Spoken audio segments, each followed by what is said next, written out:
Bonjour et bienvenue sur Radio Cessert, votre podcast quotidien sur l'actualité cyber du vendredi 22 novembre 2024, épisode 101. Je suis Marc-Frédéric Gomez, en direct de l'Indre. J'espère que vous allez bien. Au programme aujourd'hui, l'USDA, c'est le ministère de l'Agriculture aux États-Unis, adopte l'authentification FIDO pour contrer le phishing. Démantèlement de Popeye Tools, un marché noir de cartes de crédit. Meta désactive 2 millions de comptes liés aux arnaques de Peak Butchering. 5 membres du groupe Scattered Spider arrêtés.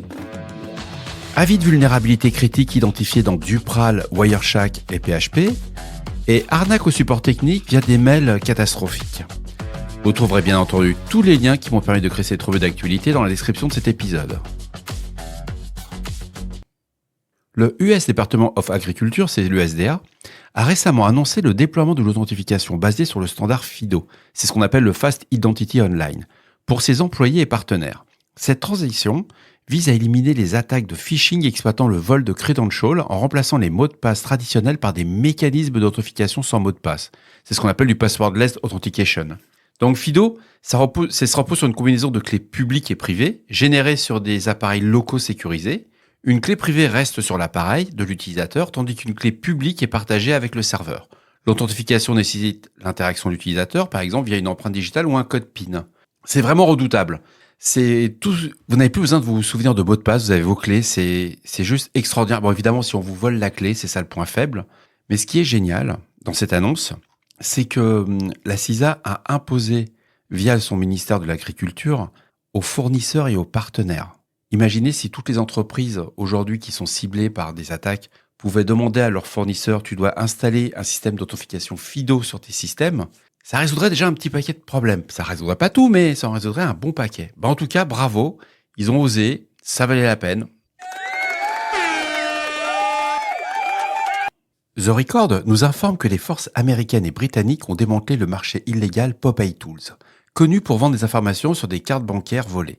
Cette plateforme hébergeait des millions de numéros de cartes de crédit et des débits. Alors ces crédits et débits obtenus par des techniques de skimming ou d'attaque de points de vente, ce qu'on appelle les point of sales attacks. Donc les services qui étaient offerts dans Popeye Tools, ça pouvait être un générateur automatique de BIN, ce sont des numéros de cartes de crédit pour tester la validité des cartes, accéder à des bases de données contenant des informations personnelles pour permettre des fraudes plus sophistiquées. Ce qui est génial, c'est que grâce à la fermeture de ce site, c'est que temporairement, il va y avoir un peu moins de cartes bancaires en vente sur le dark web. Mais malheureusement, la nature cybercriminelle a horreur du vide et d'autres plateformes similaires vont émerger.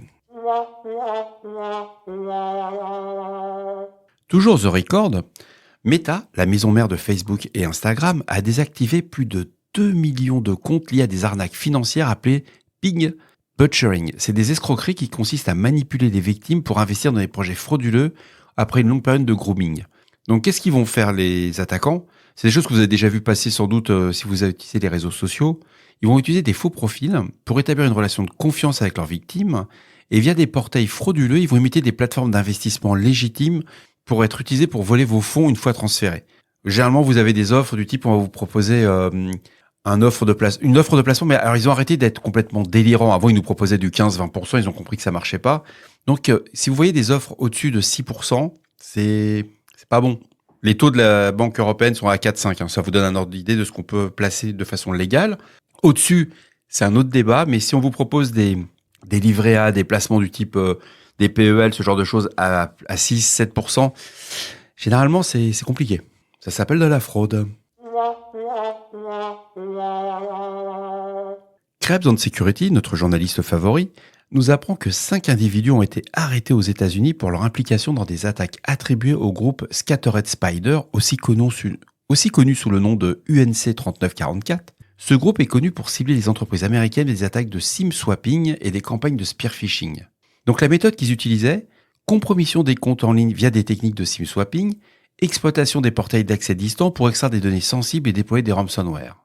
Donc l'enquête est très intéressante, lisez-la, ça vaut la peine. Brian Krebs a encore fait un travail d'investigation, c'est un pur plaisir. C'est en anglais, mais c'est vraiment très très cool à lire. Aujourd'hui, nous avons plusieurs avis du CERT-FR concernant des vulnérabilités. La première concerne plusieurs vulnérabilités qu'on identifie dans le système de gestion de contenu Dupral. Ces failles affectent les versions 10.2, 10.3 et 11.0. Donc ce sont des vulnérabilités qui permettent notamment l'exécution de codes arbitraires à distance, des atteintes à l'intégrité des données, des injections de codes indirects à distance des XSS. Donc il faut mettre à jour, on ne réfléchit pas, on met à jour. De plus, le CertFR a aussi identifié des multiples vulnérabilités dans Wireshark. Donc il faut savoir que ce sont des... Wireshark est un outil pour les analyses réseau. Les versions qui sont affectées sont la version 4.2.x antérieure à la 4.2.9, la 4.4.2 antérieure aussi. Ces failles peuvent être exploitées pour provoquer des dénis de service à distance. Il est conseillé de mettre à jour avec les versions corrigées pour assurer la continuité des services. Bon, du Wireshark, généralement, ça prend pas trop de temps, on peut le faire tranquille. On peut le faire à jour, quoi, surtout. Et enfin, pour finir dans les vulnérabilités de la journée, on apprend que PHP 8.1.31, 8.2.26 et 8.3.14 ont des vulnérabilités qui peuvent atteindre la confidentialité et l'intégrité des données ainsi que le contournement des politiques de sécurité. Il y a une mise à jour, on essaie de le faire. Attention aux impacts sur les applications métiers.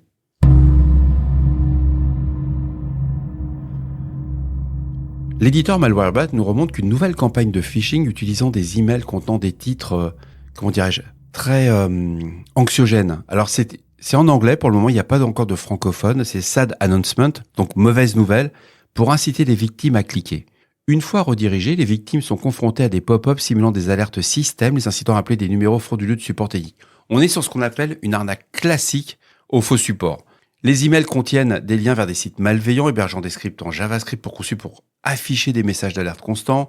Les fraudeurs prétendent appartenir à des entreprises comme Microsoft ou Apple pour extorquer des paiements. Il faut savoir que les cibles incluent principalement des utilisateurs non techniques. Donc si vous êtes une personne âgée, etc., ils y vont.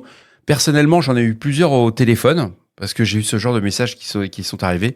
J'adore leur faire perdre du temps. Je suis pire que la mamie anglaise chez O2. Moi, je suis capable de passer une demi-heure juste pour énerver le gars au bout du fil. Donc, on reste vigilant. C'est à lire. C'est de la sensibilisation. Apple ou Microsoft ou n'importe quel éditeur de logiciel ne va pas vous téléphoner en tant que particulier pour vous dire que votre PC attaque Internet, quoi. Et voilà, ce podcast de Radio Cesseur du vendredi 22 novembre touche à sa fin.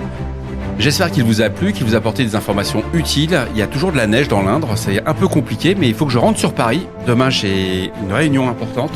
Oui, samedi. On bosse le samedi.